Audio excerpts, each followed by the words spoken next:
Garden. Iri kugarden kwani nyoka? Inongotizwa vanhu vachingoti nyoka. Iwe kumba kwenyu kunooneka nyoka ino garden. Kumba kwenyu kunooneka nyoka ino garden. Imi munogara kupi? Munogara pi? Kumiri kupi? Kumiri kupi? Nasitafumurwa isu. Saka ndakukandai moto mubva. Hatitauramba tichitaura nemi. Muri vangani? Takawanda. Munofamba naye muri vangani? Takatowanda. Muri vangani? Mumbori vangani? Vamwangu vari kuti usataure. Tinotenda vanhu vaMwari. Tinotenda nekuda kukuzivisai ndo chekutanga. Ini ndinonzi Madzibaba Petros. Ndinonamatira kuTrojan Mine. Sangano redu ndereJohani Masowe yechishanu. Saka kuTrojan Mine kwatinonamata tine nzvimbo yatainamata nguva yese yamakationa tiri nzvimbo dzakasiyana siyana vakanga vari pasi rose kana nanhasi ndiri kuti tiri pasi rose. Vari muno muZimbabwe nevari kuSouth Africa nevari kupi pasi rose ndati ndichikuzivisai nhasi ini Madzibaba Petros. Ndichiti panzvimbo yatainamata tangoti muvhe zvishoma nekuti nzvimbo yedu yava diki nenyaya yekuwandirwa nevanhu vane zvirwere zvavainazvo zvakasiyana siyana. Saka chekutanga ndichatanga ndakuzivisai kabineti yatiinayo pano. Vari pano apa izvezvi ndina Madzibaba Efrage, ndina Madzibaba Innocent. Madzibaba Efrage ndo vari kusaidi kurudyi kwangu. Parutivi rwavo pana Madzibaba Innocent. Ndofunga munhu mutete kana muchimuona hasi mugiant. Anenge akaita mugiant ndo baba Efrage vane ndebvu dzewaita. Kuruboshe rwangu ini kuna madzimai tari ndo andinavo ava vaimbiri vemweya mutsvene. Kana ndisikakanganise ndo ane wanzoimba vhesi rere kuti usandikanganiwe Miriam. Ndiye tari wacho. Namadzimai Priska namadzimai Nelia.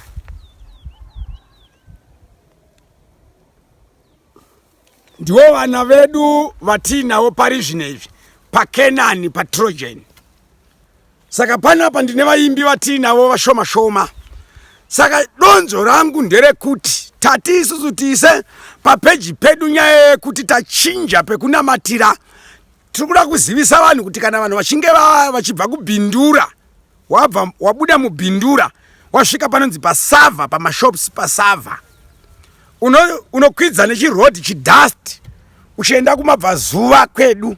Kana uchibva kudomboshava kunenge kuri kusaidi kuraiti kwedu kuruoko rwerudyi uchibva nekudomboshava wasvika pasava. Saka unopinda muchirodhi chidust chiri kuenda kurutivi rwokumabvazuva. Uri muchidhasi whether uri kufamba netsoka kana kuti uri kufamba nemotikari unoshandisa dhasi iyoyo. Wafamba abvazuva kugomo yakatarisa kugomo. Tinongoti famba distance panenge pane 300 kana 400 meters kubva paMasowe pataiva.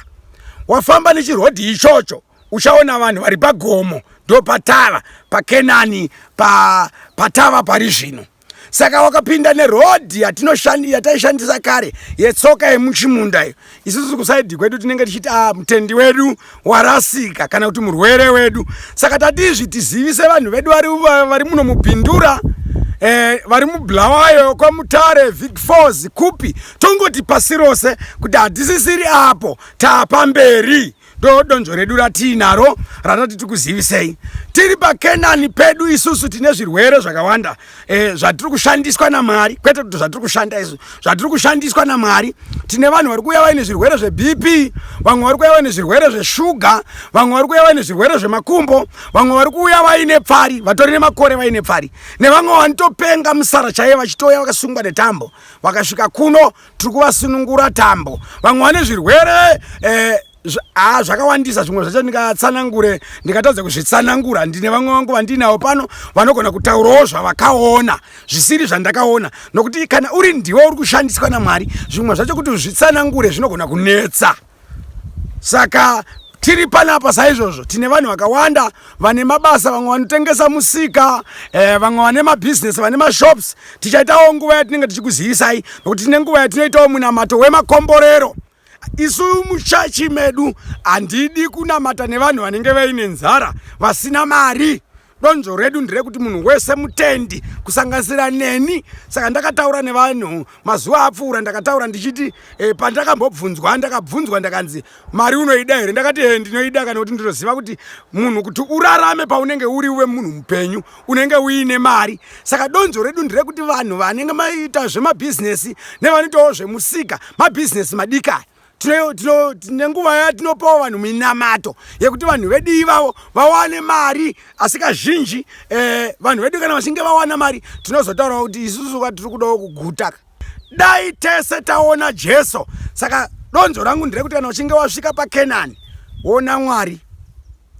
Panapa tina baba aEfreji wakasvika pamasowe ukasaona mudhara uyu unenge warasika. Tina madzibaba aInnocent. Tine mumwe chete wedu watisina pari zvino vanonzi madzibaba Tinashe kana kuti baba watino, murume wamadzimai Magi. Iwo madzimai Magi tanga tavakanganwa mumwe wavaimbiri vedu asi panapa avapo. Saka vanhu ivo wakasvika, iwewo wabva kuBulawayo, wabva kwaMutare, zvakakosha kuti uzvizivise kuti ndabva kwaMutare kuita kuti ukasike kubatsirwa. Unogona kunonoka kubatsirwa nokuti hauna kuzivisa. Saka ndinoti kumadzimai mune kodzero yekuzivisawo madzimai madzimai Tari namadzimai Priska namadzimai Magi. Saka tinotenda kuti vanhu ivava vandinawo pano ndo vanhu vamunogona kuona kana muchinge masvika pasangano redu. Kana muchinge musina kundiona ivava vanokuzivisai kuti tiri kufamba takaita sei. Ndo vanhu vatinawo pano, vamwe vacho havapo. Saka chikumbiro changu ndechekuti munhu wese achauya paKenani ave neruzivo rwekuti kwatiri kuenda kune vanhu vane upenyu vasina kufa. Tatenda. Zvizhinjiwo vamwe vachataurawo baba aEfreji tinokupaiwo mukana, baba aInnocent tinokupaiwo mukana, imana amai aTari tinokupaiwo mukana wekutaura makasununguka. Ndinonzi Madzibaba Petros. Ndonamata kuno kubhindura munzvimbo yeKenani. Taakuti New Kenani nenyaya yekuti takasuduruka pamba pachizikanwa nevanhu vese. Saka tangopawedzera zvishomanini kuti paNew Kenani. Saka kana muchiuya madirections ayo munofamba zvakanaka, tichakutambirai zvakanaka. Tiri kuziziva kuti kune vanhu vane matambudziko akasiyana siyana. Iyesuwo takamhenge tiri ndonda, takarapwa nemweya. Kune mabasa makuru ari kuitwa nemweya zvokuti tinorangarira hama dzedu dzimwe dzakafa kuti dai vanga aripo murume uyu aripo, dai vanga sezvakaitwa pana Lazaro naMarita. Saka tinotenda zvikuru, uyai makasununguka vanhu vaMwari. Kana mauya munosikotiona kana mabva kure tokutungamidzai kumunhu wemweya akubatsirei, kumunhu waMwari akubatsirei matambudziko amunenge munawo. Kune vanhu vakauya vamwe vakafa tichiona kuti akomana totiza here, asi mweya mutsvene wakatiti aiwa regerai yakadaro anomuka. Tikawaona vanhu vachimutswa, hama dzadzo dzichipembera dzichifara. Saka ivavo ndo vanhu vaizotiwo inga tiri kuona mukuswera makachenesa muromo pasina chamadya, votitengerawo chikafu hatingarambewo nenzara yedu.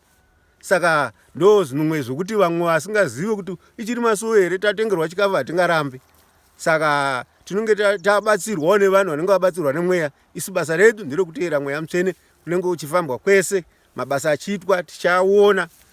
Pane mumwe akauya akasunudzwa anga asingaone zvachose, ane makore 2.5 asingaone, ane mudzimai ake achitotakurwa naadzimai vake achimutungamirira.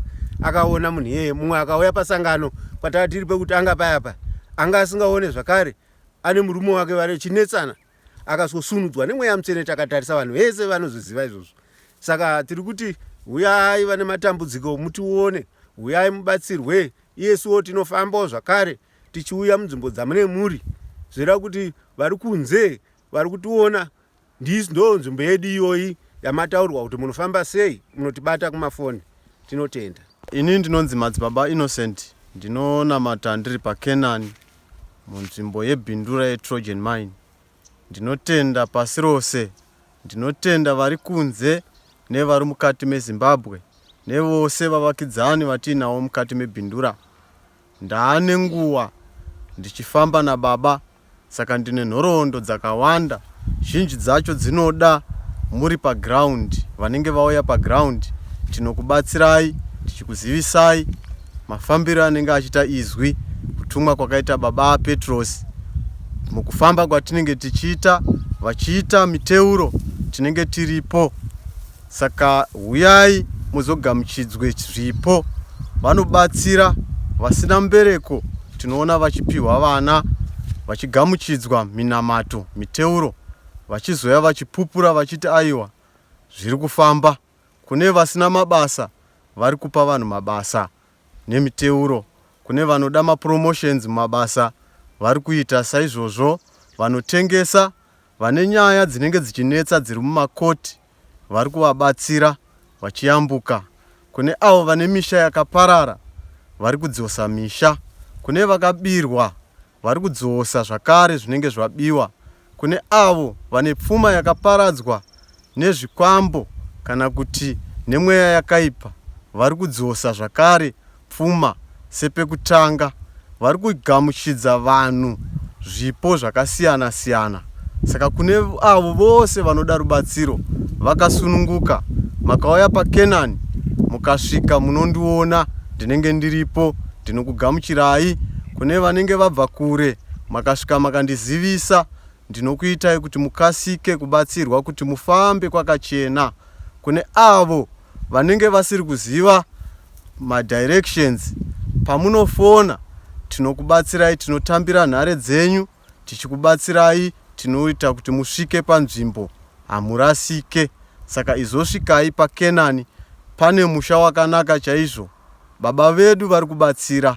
Kune vari kunze kwenyika, vamwe vacho vari kutobatsirwa pafoni ipapo zvichibva zvaita vari ikoko kwavari.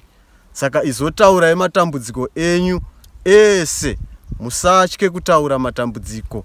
Vanenge vachida ma1-on-1 zvose vanoita, nekuti tine vamwe vane nyaya dzisingaite kuti dzitaurwe pajekerere.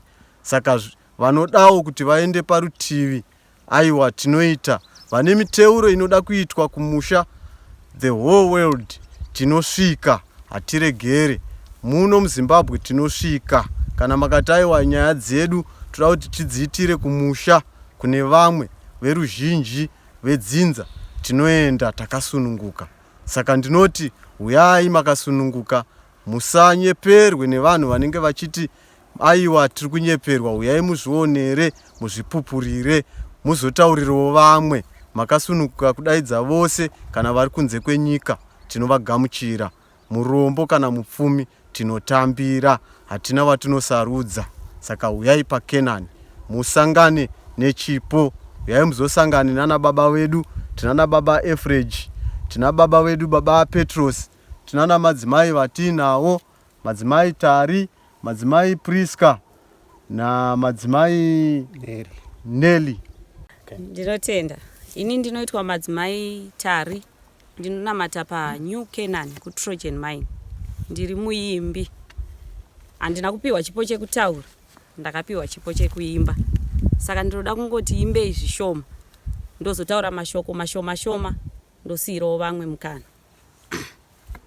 Yeuzarikanganwe Miriamu, sanikanganwe aye Miriamu, sanikanganwe aye. Iwe usandikanganwe Miriamu, sanikanganwe aye Miriamu, sanikanganwe aye. Iwe Miriamu, sanikanganwe aye Miriamu, sanikanganwe aye. Iwe usandikanganwe Miriamu, sanikanganwe aye Miriamu, sanikanganwe aye.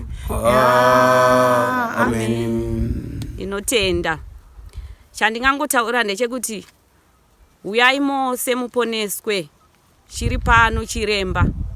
Kune vane nzara yemweya vakasiya chinamato ichi vachiti hakuna ruponeso. Ini ndinoti ruponeso ruriko. Chiriko chiremba. Ariko murapi. Vane zvirwere zvakasiyana siyana, zvirwere zvakaita sana shuga, zvirwere zveBP, mastroke, zvese zvinorapwa nemudzimu unoera pana baba vedu baba Petros. Saka ini ndiri kungoti uyai kuTrojan Mine pasowere paNew Canaan muponeswe. Makasununguka kuuya nechikafu chenyu. Kune vamwe masangano asingabvumidze nyama, asingabvumidze zvikafu zvinotapira zvakaita sana madrinks. Isu tinoti makasununguka kuuya nemachicken in enyu, makasununguka kuuya nemadrinks enyu. Chatisingade kuti muzoya nepork, muzoya nedoro, ndo zvatingati tinoramba. Asi chimwe chikafu chose chakatenderwa kumasowe munotenderwa kuuya muchidya makasununguka. Tinokugamuchirai nemaoko maviri. Kana muchinge masvika pamasowe pedu, bvunzai muchiti Madzimai Tari, munondiwana ndiripo. Ndinokugamuchirai nemufaro mukuru. Ndatenda. Ndatenda. Ndini ndinoitwa Madzimai Priska. Ndofunga vamwe vanondiziva ndakambobuda ndichitaura nyaya yekumutswa kwemwana. Sezvo tiripo paNew Canaan, munouya tinokutambirai nemufaro. Uyai mubatsirwe. Wane zvirwere zvinonzi zvirwere hazvipore, zviri kupora pano paNew Canaan. Tiri kuona vari kuuya vasingakwanise kufamba, ari kudzoka kumba kwake akufamba. Kutenda ndekwako, unouya uchitenda mwoyo wako ukabva kumba kwako uchiti ndiri kuenda kunopona, unodzoka wapona zveshuwa. Usauye une doubt mumwoyo mako, asi simuka kumba kwako uine chokwadi chokuti ndakuenda kunoponeswa kuno kuNew Canaan vanhu vari kurarama. Ndatenda zvangu. Tinotenda. Ini ndinoitwa Madzimai Neliya. Tinoona matira paNew Canaan kuTrojan Mine. Ini handina zvinji zvokutaura asi ndongokurudzira. Kune vose vane matambudziko akasiyana siyana, uyai paNew Canaan pana Madzibaba Petros. Matambudziko enyu anopera. Musateere zvinotaurwa nevanhu zvakasiyana siyana. Kuno kune zambuko. Vose vane matambudziko makasununguka kuuya munoponeswa. Tinotenda. Aiwa, tinotenda. Vamwe vanoziva nekushata kwakaita voice rangu. Ndini baba Petros. Ndanga ndakanganwa phone number. Zvazvinoita munhu ukafarisa unogona kukanganwa. Namba dzangu dzefoni ndine line 1 ratiri kushandisa. Asi nekufamba kwenguva tichatsvaga rimwe line. Kwese vanhu vatiri kutaura navo vawandisa. Saka pari zvinezvi namba dziri kushanda 0774 75 53 71. Inamba dzangu idzodzo. Regai ndidzizokorore zvakare. 0774 75 53 71 ndo namba dzangu. Saka tiri panapa ndiri kuti vanhu makasununguka kubuda munzvimbo dzamuri muchiuya kuno. Vamwe vane muono yakasiyana siyana yavanogona kuona uri kurefu, asi zvakakosha ukachovha pedyo unoita muono wakanaka. Nokuti munhu wega wega paanoona chinhu, vamwe vanotaura mashoko akanaka, vamwe vanotaura mashoko akaipa. Izvo tigaroziva basa rese rikasarumbidzwa, rikasatukwa, harifambe zvakanaka. Saka tinotoda kuti titukwe zvakanyanya. Izvi ndilo muenzaniso watinogara tichipa vanhu. Vatambi vebhora chaivo vana Benjani, Mwari waro, nana Gwekwerere vaiva vanotamba bhora vaiva. Dai vanga vasina vanhu vanovatuka, havaiziva pavari kutadza. Saka isu takatowana vanhu vanotituka tinototi amen. Takanzwa vanhu vachituka tinoti basa redu riri kukura. Saka zvinondifadza inini izvozvo. Zvinoita kuti kana paine mistake iripo tigadzirise nenguva. Saka ndiri kuti mumwe nemumwe uri kwauri, simuka zvisinei kuti uri mupostori, hausi mupostori. Isa hatina mweya werisarira ganda. Vamwe vanoti hatibatsire vanhu vasiri vapostori, hatibatsire vanhu vasati vatendeuka, tanga watendeuka. Tiripo pakubatsira munhu wese. Ndine hama dzangu dzakarasa tariro, vakataura kuti kumasowe hakuna zambuko. Imbouyai kuno muone kuti zambuko remweya mutsvene waMwari ririko rechokwadi, risiri rekutaura kwatiri kuita pano. Zvakakosha kuti kana wachinge wauya wapona woendawo kunoudza vamwe vako chakanaka, usina kuhwanda. Vanhu vese vatiinawo panapa matestimony. Baba Efreji mutungamiri wangu wandinaye panapa, ndisingataure zvevamwe vanhu.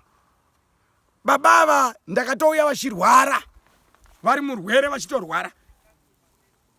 Asi pari zvinezvi babava munhu akasimba zvokuti kana ndiinavo, kana ndakatovatuma kuti mudhara mhanya uku, ndotoziva kuti ndiri kutuma mudhara wangu ari kuita sei, ari kumhanya munhu akasimba. Saka tinotenda nguva yatiinayo ipfupi. Tine vaimbiri vedu Madzimai Tari naMadzimai Priska nevamwe vaimbi vasipo pari zvino ndine vashoma navadzimai nelia ndo vanhu vatinawo panapa tine vashoma. Vamwe vacho vari mudzimba, vamwe vari pasangano pedu kutaura kwatiri kuita izvezvi. Saka tinotenda nenguva iyoyi vanhu vaMwari tangoti tikuzivisei mafambiro, manamatiro nemagariro pasangano pedu patiri. Pari zvino ndini muprofita aripo nababa aEfreji, tiri vanhu 2. Apambori nevanhu vakawanda, ukaona paine munhu womukadzi kuti ndiri mweya mutsvene, aiwa iye haasi wedu. Hatisati ane vaprofiti vechikadzi, tingori nevaimbiri vechikadzi nevadare vechirume, ndo vanhu vatinawo. Tinotenda. Uzandikanganwe Miriamu, Uzandikanganwe aye Miriamu, uzandikanganwe aye. Uzandikanganwe Miriamu, Uzandikanganwe aye Miriamu, uzandikanganwe aye. Miriamu, Uzandikanganwe aye Miriamu, uzandikanganwe aye. Uzandikanganwe Miriamu, Uzandikanganwe aye Miriamu, uzandikanganwe aye. Miriamu, Uzandikanganwe aye Miriamu, uzandikanganwe aye. Uzandikanganwe Miriamu, Uzandikanganwe aye Miriamu, uzandikanganwe aye. Uzandikanganwe Miriamu, Uzandikanganwe aye Miriamu, uzandikanganwe aye. Miriamu, Uzandikanganwe aye Miriamu, uzandikanganwe aye. Miriamu, Uzandikanganwe aye Miriamu, uzandikanganwe aye. Uzandikanganwe Miriamu, Uzandikanganwe aye